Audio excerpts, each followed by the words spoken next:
The doctor mocked a veteran's tears, until Stallone stepped forward, eyes cold, and said, "You weren't there." Welcome to Stallone Unleashed.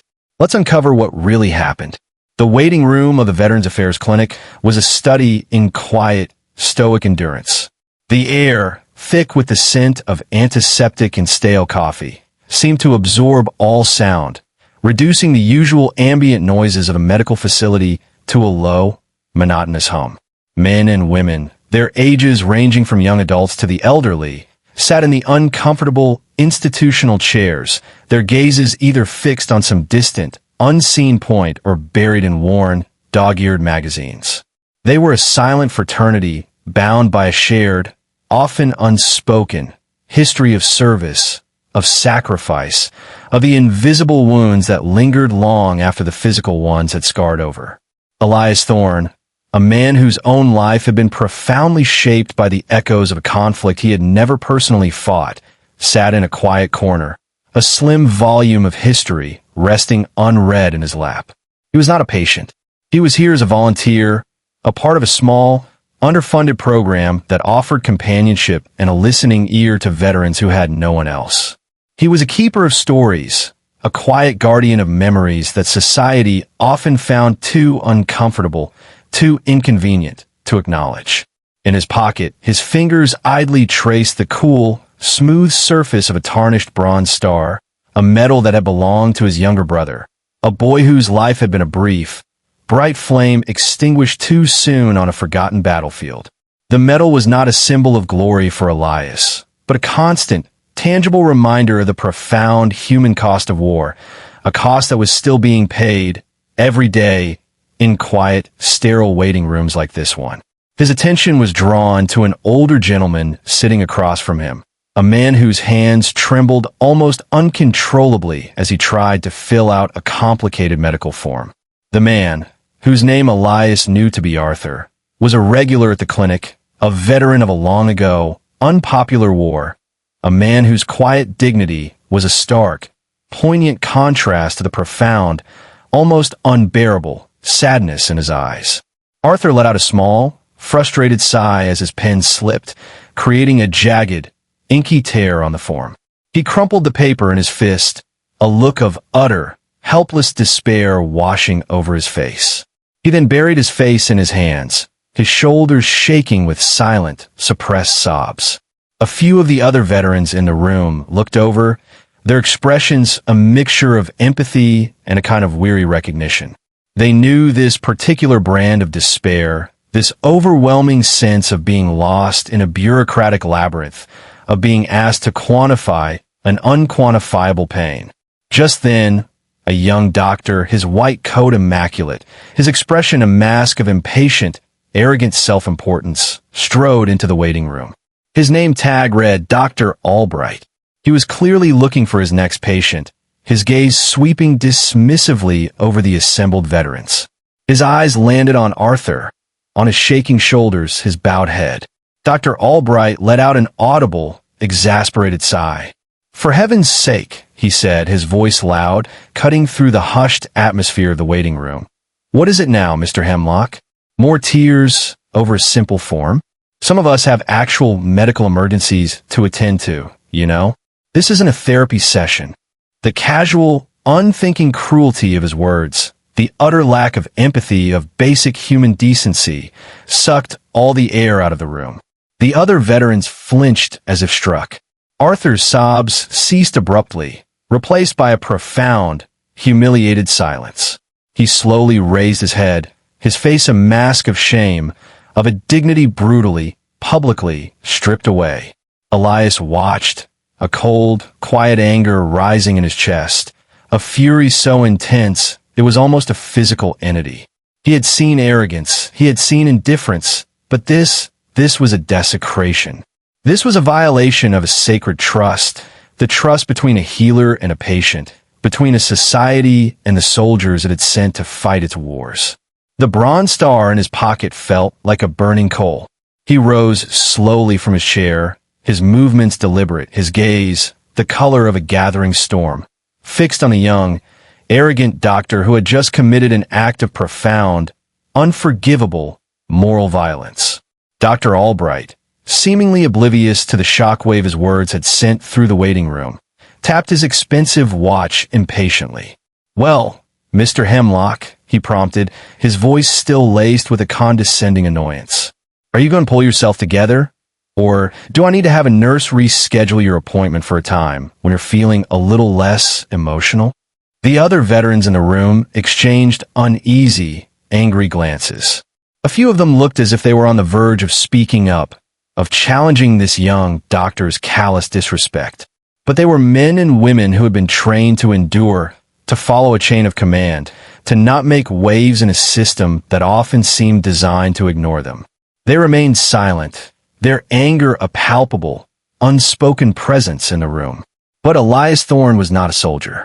He was not bound by the same constraints of discipline or deference. He was a historian, a storyteller, a man whose allegiance was not to any institution, but to the quiet, often violated principles of human dignity and respect. He began to walk slowly, deliberately, towards Dr. Albright, his footsteps making almost no sound on the clinic's worn linoleum floor. He didn't hurry. He didn't raise his voice. His quiet, approaching presence was, in itself, a far more formidable challenge than any shouted reprimand. Dr. Albright looked up as Elias drew near, his expression shifting from impatience to a kind of arrogant curiosity. "Can I help you?" he asked, his tone implying that Elias, too, was an inconvenience, an interruption to his important, busy schedule. "I believe you can, doctor," Elias replied, his voice low, calm, yet carrying an undeniable weight of authority that made Albright pause, a slight frown creasing his brow. "You can begin by apologizing to Mr. Hemlock." Albright stared at him, a look of utter disbelief on his face. He then let out a short, incredulous laugh. Apologize? To him? For what? For encouraging him to be a little less dramatic, a little more resilient? This is a VA clinic, not a nursery. These men are supposed to be soldiers, not crybabies. The word crybabies, so juvenile, so profoundly disrespectful, hung in the air, a testament to the doctor's staggering ignorance, his absolute lack of empathy. Elias's gaze hardened, his eyes becoming as cold and as unforgiving as a winter sea. "You know nothing of resilience, doctor," he said, his voice a quiet, dangerous whisper. "You, in your starched white coat, in your comfortable, climate-controlled world, you have no concept of what it means to endure, to persevere, to carry burdens that would crush a man of lesser character." He took a step closer, his quiet presence seeming to shrink the space around the young, arrogant doctor. "That man you just so casually dismissed," Elias continued, his voice a low, controlled fury. "That crybaby, as you so eloquently put it, has seen things, has done things, has endured things in service to this country that would shatter your fragile, self-important little world into a million pieces. His tears are not a sign of weakness, doctor. They are a testament to his humanity, to the fact that he still has a heart that can feel, a soul that can ache, after all he has been through. They are a medal of honor, of a kind you will never, ever be qualified to understand." The other veterans in the waiting room were now watching, their earlier reticence replaced by a quiet, intense, and deeply appreciative attentiveness. For the first time, perhaps in a very long time, someone was speaking for them, was giving voice to their own unspoken anger, their own quiet, enduring pain. Dr. Albright, for his part, looked stunned, his face pale, his usual glib confidence completely gone. He was clearly unaccustomed to being challenged, especially with such quiet, articulate, and morally unassailable force. The quiet historian had just declared war, and the battlefield was the very soul of this sterile, indifferent waiting room. Dr. Albright struggled to regain his composure, his professional arrogance warring with the undeniable, discomfiting power of Elias's words. "Now, see here," he stammered, his voice losing much of its earlier, confident authority. "I am a doctor. I am trained to deal with the physical, clinical realities of my patients' conditions. I am not a grief counselor, and I will not be lectured on my bedside manner by a volunteer. Your bedside manner, Doctor, Elias countered, his voice still low but now edged with a cold, hard disdain, is not the issue here. The issue is your profound, almost breathtaking lack of basic human decency. The issue is your arrogant dismissal of a man's pain, a pain that was earned in service to the very country that now pays your salary. He paused, then added, his gaze unwavering. You see Mr. Hemlock as a collection of symptoms, a file number, an inconvenient interruption in your busy day. You do not see the man. You do not see the soldier. You do not see the hero. He then did something that seemed to surprise everyone in the waiting room. He reached into his inner jacket pocket and took out the tarnished bronze star. He didn't display it ostentatiously, didn't use it as a weapon. He simply held it in his open palm, its metallic surface a stark, silent testament to a courage that was beyond Albright's comprehension. This, Elias said, his voice dropping, becoming imbued with a profound, sorrowful gravity, was awarded to my brother. He was a medic. He died on a battlefield a long, long time ago, trying to save the life of a wounded comrade under heavy fire. He was 19 years old. A hush fell over the waiting room, a silence so profound it was almost a physical entity. Even the usual, indifferent hum of the clinic seemed to pause, to hold its breath. He cried to Doctor, Elias continued, his voice thick with a long-held, quiet grief. He wrote about it in his letters home. He cried for the friends he lost. He cried for the things he saw, the things he had to do. He cried because he was a human being with a heart, with a soul, in a situation that was designed to destroy both. Were his tears also a sign of weakness, Doctor? Was his courage, his sacrifice, somehow diminished by his humanity? Dr. Albright stared at the bronze star, then at Elias's face, his own expression a mixture of shock, confusion, and a dawning, horrified shame. The carefully constructed walls of his professional detachment, of his clinical arrogance, were beginning to crumble. He was being confronted with a truth, a reality, that his medical textbooks had never prepared him for. You weren't there, Doctor, Elias said, his voice a quiet, devastating indictment. You weren't there in the mud, in the blood, in the fear. You have no right at all, to judge the tears of a man who was. He closed his hand over the bronze star, its familiar, worn edges a small, cold comfort. Mr. Hemlock, he said, his gaze returning to the young doctor, has earned his tears 1,000 times over, and he has earned our respect, our gratitude, our compassion, not our scorn, not our impatience, not our casual, cruel, and utterly ignorant dismissal. The lesson, delivered not with a shout, but with the quiet, unshakable power of a profound, personal truth, had been delivered. And the silence that followed was filled with the unspoken, undeniable weight of its impact. Dr. Albright stood frozen, his face pale, his usual air of confident authority completely gone. He looked like a man who had just been stripped bare in a public square, his arrogance, his ignorance, his profound lack of empathy, laid open for all to see. He looked at the bronze star, now back in Elias's pocket, then at Arthur, who was watching him with a quiet, sorrowful dignity, then at the faces of the other veterans in the waiting room, their eyes a silent, collective judgment. He opened his mouth to speak, to defend himself, to offer some kind of clinical, detached justification for his behavior. But no words came. He knew, in that moment, that there was no defense. There was no justification. He had been wrong, profoundly, shamefully wrong. He had mistaken a man's grief for a weakness, a soldier's trauma for a nuisance. He had failed, not just as a doctor, but as a human being. He finally turned to Arthur, his own eyes, for the first time, holding not impatience, not arrogance, but a raw, genuine, and deeply uncomfortable shame. Mr. Hemlock, he began, his voice a hoarse, barely audible whisper. I am sorry, deeply, truly sorry, for what I said, for how I treated you. It was unprofessional and unforgivable. Arthur looked at him, his faded blue eyes holding a quiet, weary wisdom. He didn't speak immediately. He simply held the young doctor's gaze, allowing the apology, however inadequate, to hang in the air. "We all have our own wars, son," Arthur finally said, his voice a low, gravelly sound, yet devoid of any anger, any bitterness. "Yours, it seems, is with your own impatience, your own lack of understanding. I hope, for your sake and for the sake of your other patients, that you find a way to win it." The quiet, gentle power of Arthur's words, his refusal to meet cruelty with cruelty, his offering of a quiet, almost paternal admonition rather than a demand for retribution, seemed to break something within the young doctor.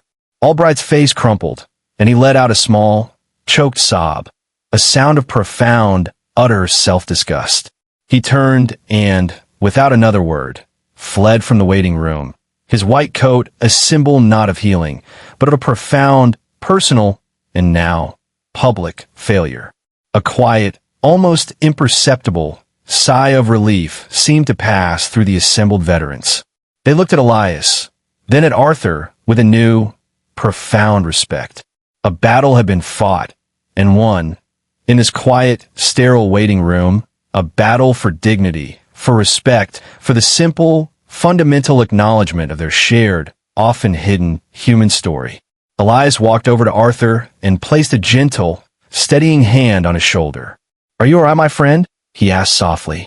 Arthur looked up at him, a faint, weary smile touching his lips. "I am now Elias," he said. "I am now."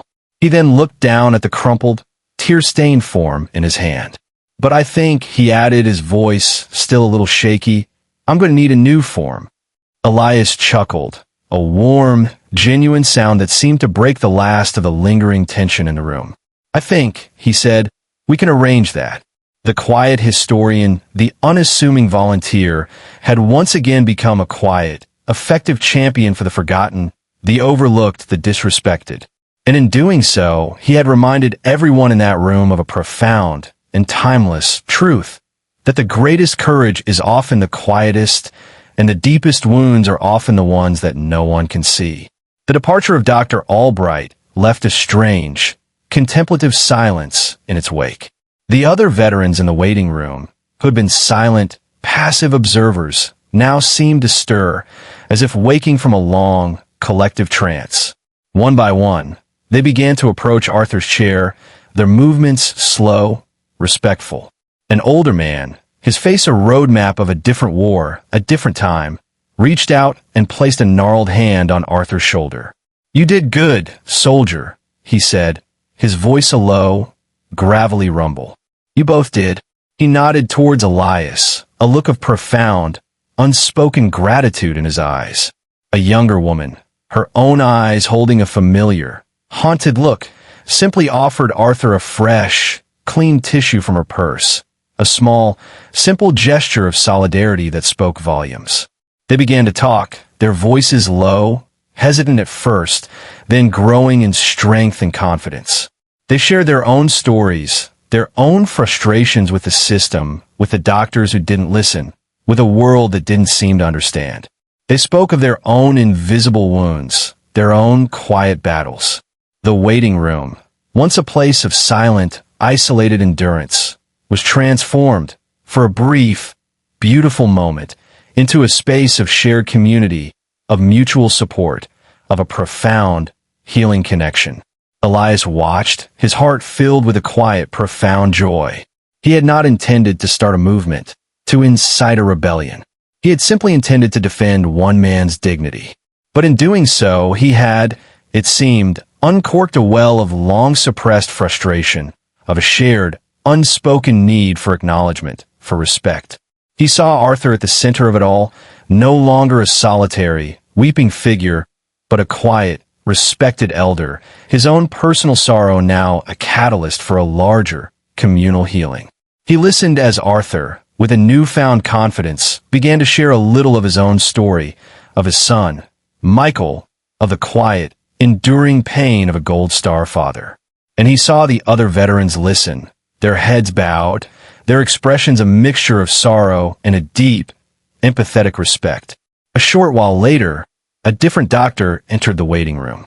She was an older woman, her face kind, her eyes holding a weary but compassionate wisdom.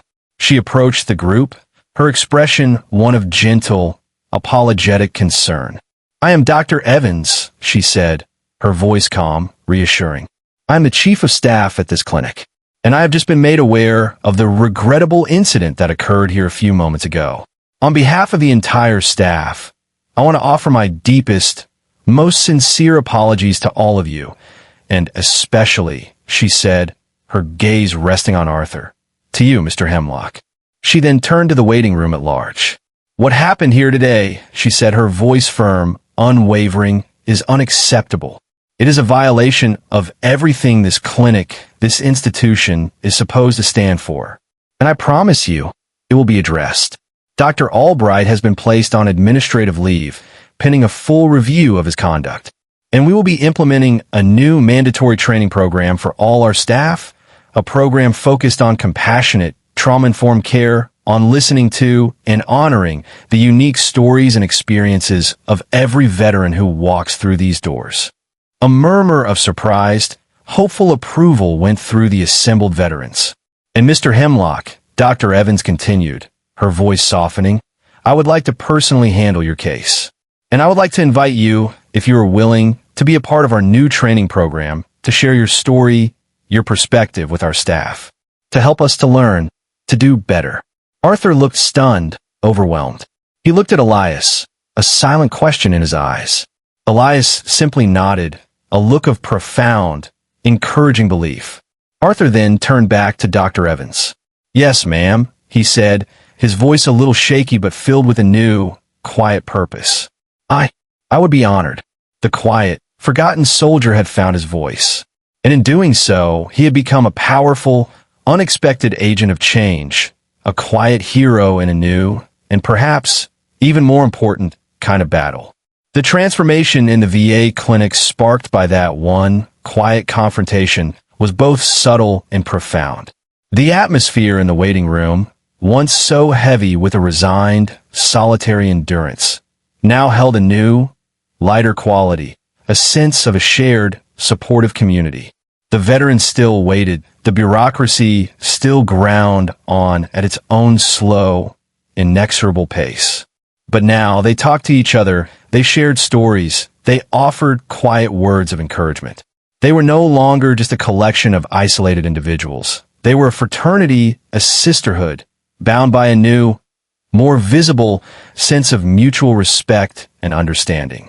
Arthur Hemlock, with Elias's quiet, steady support, became a central figure in this quiet revolution. He did, indeed, participate in the new staff training program, his quiet, heartfelt telling of his own story, of his son Michael's sacrifice, having a far more powerful impact on the doctors and nurses than any clinical textbook or procedural manual ever could. He spoke not with anger, but with a profound, sorrowful dignity. And in doing so, he taught them not just about the invisible wounds of war, but about the healing power of simple, human compassion. Dr. Albright, Elias learned, did not return to the clinic. He had, it seemed, chosen to pursue a different, less patient-focused career in medical administration. Elias hoped, for the young doctor's own sake, that he had truly learned the lesson of that day, that he had found a measure of the humility and empathy he so desperately lacked.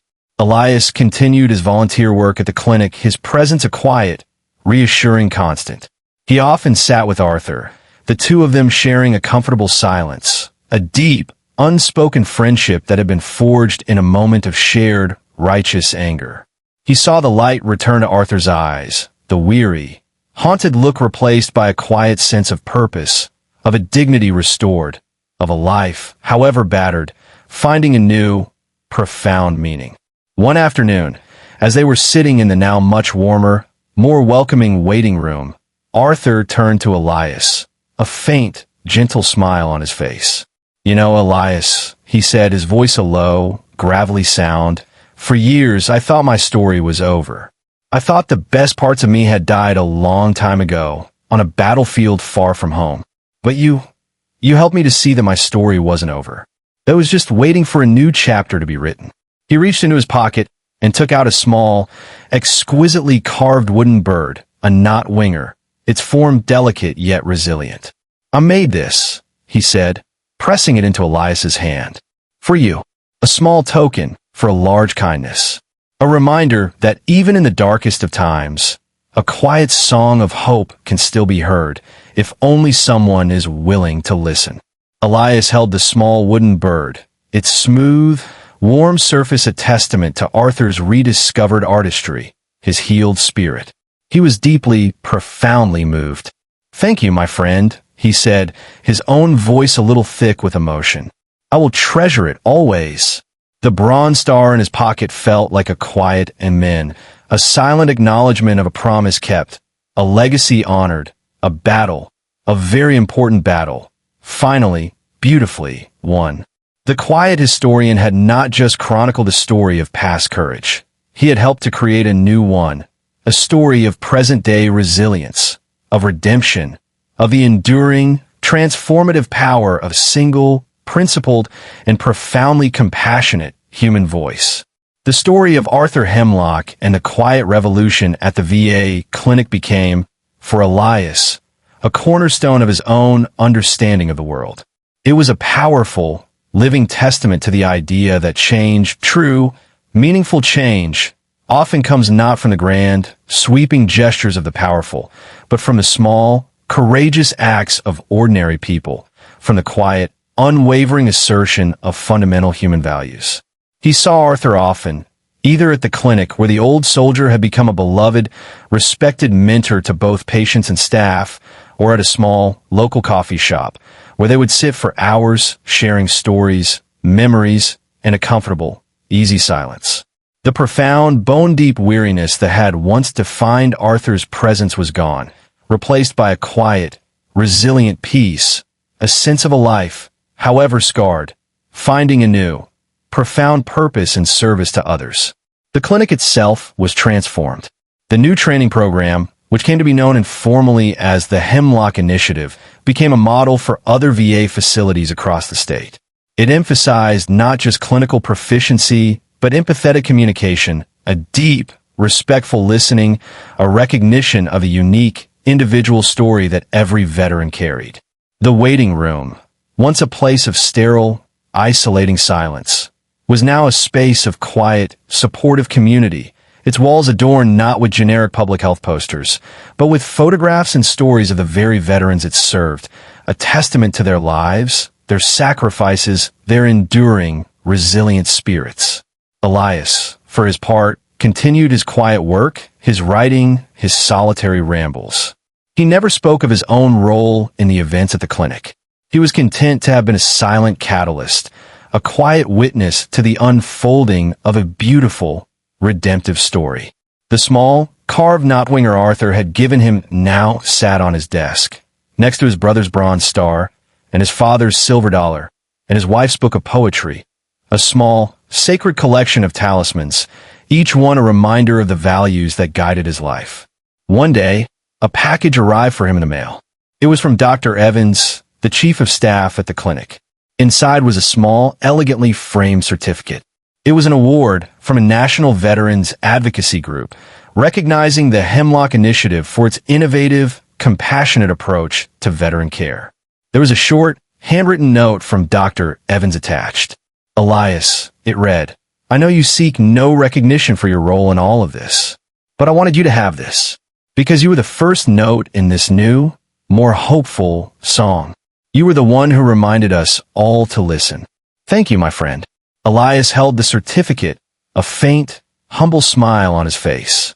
He had not sought any award, any public acclaim, but he was grateful, profoundly grateful, for this quiet acknowledgement, this testament to the fact that a single, principled voice, speaking truth to power, could indeed create ripples of positive change that extended far beyond the initial, quiet confrontation. He placed the certificate on his wall, a quiet addition to the rich, complex tapestry of his own life story, a story dedicated to the belief that every human being deserves to be treated with dignity, that every sorrow deserves to be honored, and that the quietest acts of courage are often the ones that resonate the most, that endure the longest, that truly, profoundly change the world. The years passed, as they always do, the seasons turning with a quiet, inexorable rhythm. Elias Thorne grew older, his steps a little slower, the lines on his face a little deeper, each one a testament to a life lived with quiet purpose, with a deep, abiding empathy for the often unseen struggles of the human heart. He continued his work, his writing, his solitary rambles, his quiet, unassuming presence, a familiar, if often unnoticed, fixture in the city's sprawling, ever-changing landscape. The story of Arthur Hemlock and the transformation at the VA clinic remained a quiet, cherished memory, a powerful touchstone in his own personal history. He knew that the world was still a place of profound injustices, of casual cruelties, of a thoughtless indifference that could crush the human spirit. But he also knew, with a certainty that was as solid and as enduring as the river stone he still carried in his pocket, that it was also a place of unexpected grace, of quiet courage, of a resilient, redemptive love that could, in the most unlikely of circumstances, blossom and grow. He had been a witness to it, a participant in it, a quiet catalyst for it, and that knowledge was a source of profound, enduring hope.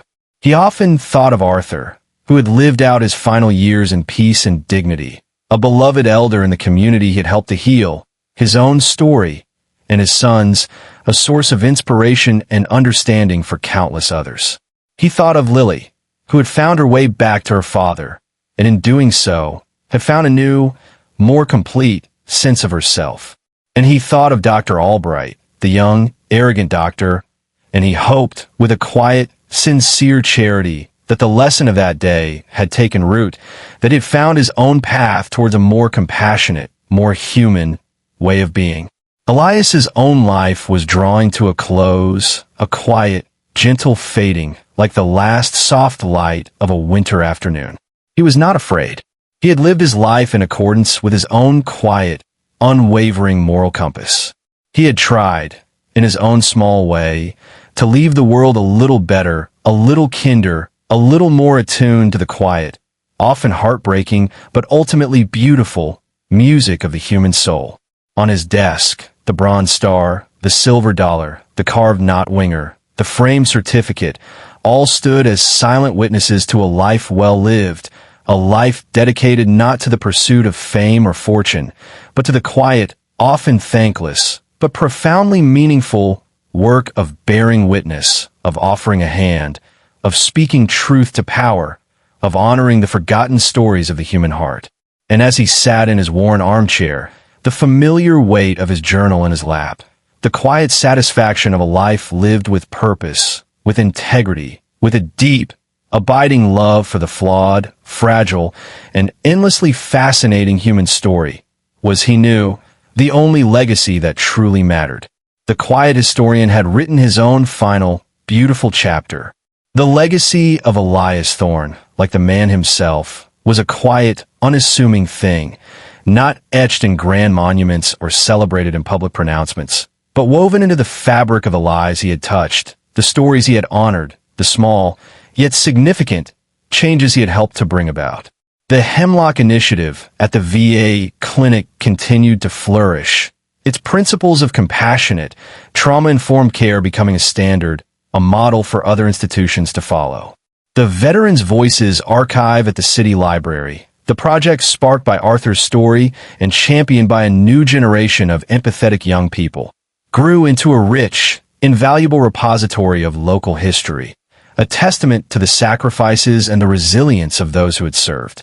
And in the quiet corners of the city, in the hearts of the people whose lives had intersected with his memory endured. A young woman, once on the verge of abandoning her passion, now ran a thriving, community-focused boxing gym, a place where strength was measured not in knockouts, but in character. A young girl, once crushed by the indifference of the world, now a confident, compassionate young scientist, carried an old, still pocket watch as a reminder of the enduring value of quiet, thoughtful innovation. A formerly arrogant teenager, now a thoughtful young man, dedicated his time to honoring the stories of the very people he had once so carelessly mocked. These were the ripples, the echoes, of Elias Thorne's quiet, principled life. He had been a man who understood that true power lay not in a loud voice, but in a listening heart, not in a show of force, but in a gesture of empathy, not in the grand, sweeping narratives of history, but in the small, sacred, and often overlooked stories of individual human lives. The talismans he had carried, the bronze star, the river stone, the miniature boxing gloves, the stilled watch, the wooden compass, were all just objects. But the values they represented, courage, endurance, integrity, patience, and a true, unwavering moral bearing.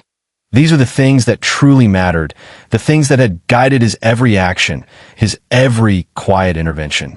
He had been a historian, yes, but he had also been a healer, a mentor, a quiet champion for the forgotten, the dismissed, the heartbroken. He had lived his life as a testament to the belief that every story deserves to be heard, every sorrow deserves to be honored, and every human being deserves to be treated with dignity and respect. And in the end, that perhaps is the greatest, most enduring, and most heroic story of all. The quiet, unassuming man in the worn tweed jacket had left an indelible mark on the world, not by changing its course in some grand, dramatic fashion, but by gently, patiently, and persistently reminding it of its own better, more compassionate, and more human heart.